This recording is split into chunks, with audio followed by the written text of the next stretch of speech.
seryoso nga pagkaistorya. Kung musulod man mo og kanang relasyon, single mom or single dad, kabalo man gyud mo nga naay anak, dapat hunahunahon ninyo sa makadaghan bago mo pasok. Kay first of all, unahon jud ang anak. Mahal og una ang anak. Diba? Dili man pwede na like ako. Dili man pwede na ako lang mahalon nimo, kabalo man ka nga na ako'y anak. Diba? Dapat kung mahal ko nimo, mahal nimo akong anak. Tanggap nimo ug unsa akong nakaraan, ug unsa akong sitwasyon. Kay balo ka ug unsay obligasyon nimo sa anak, di ba? Kay nakabalo man jud ka sa sitwasyon na single parent, gipasok ka, mopasok ka ana na relasyon nga nanay anak, tapos imuha lang pasagdan ang anak. Mahal nimo ang inahan tapos ang anak iiwan sa ere. Dili guys. Bisag unsay mahitabo sa akong kinabuhi, akong anak di jud ako napasagdan. Diba? Daghan ng mga lalaki na gusto ko, pero ako ang nag-adjust kay nga naman. Pag once, pasensya na mo boys ha, kay prangka jud ko nga mo istorya. Kay pag once gani nga nakay gusto sa kuha, tapos kay balo ka nga nakoy anak, naka-profile akong anak ha. Kung dili nimo tanggap ang akong mga anak, ayaw na lang pagsinamok sa kuha. Okay? Kay dili man pwede na ako lang. Tapos dalhon ko nimo akong anak asa pa ingon. Dili ko gusto na akong anak.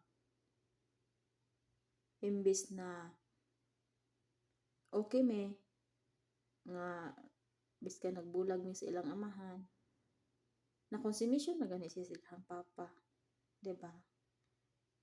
Broken family na gani. Akong mga anak tanggap nila na dili namin magbalik silang papa, kay ako dili naman jud. No, mo jud na akong ginaistorya sa ila ha. Wala na po may kontak sa ilang papa pila na katuig. Na sila na nagapasa sa quadric picture or unsay mga unsa nila sa eskwelahan. Dili na jud unta nako gustong isgutan pa ni. Kay sakit sa kundughan guys. Dili lalim ang akong sitwasyon. Kabalo mo kung ano ni pasok ko og vlogger. Gusto ko maglibang sa akong sarili. Gusto na ko lingaw-lingaw ng akong sarili na makalimtan ako ang akong nakaraan.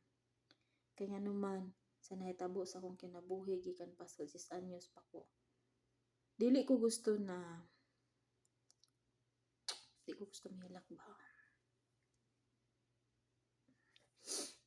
Nang dili ko gusto na unsay nagian ako sa unang panahon, nagiambandon ko sa akong ginikanan. Yes guys, kompleto pa ko og ginikanan. Pero wala ko nila giilang anak. Diba? 10 years pa ko, wala na ko silang mga kamot. Naning kamot ko nga maka-eskwela ko, kay nganong nihawa ko silang kamot. Dili ko halos pakaunon, tapos dili ko nila pa-eskwelahon. Pero ako mga igsuon ilahang gipa-eskwela, ilahang gipangga. Naa sila favoritism. Okay? Sa una pa, sa gamay pa ko, masige ko pangutana kay kanang ginadaog-daog jud ko nila. Diba? Ginadaog-daog jud ko nila. Kanang sala sa kong igsuon, ako ilahang bunalan. Ana ba?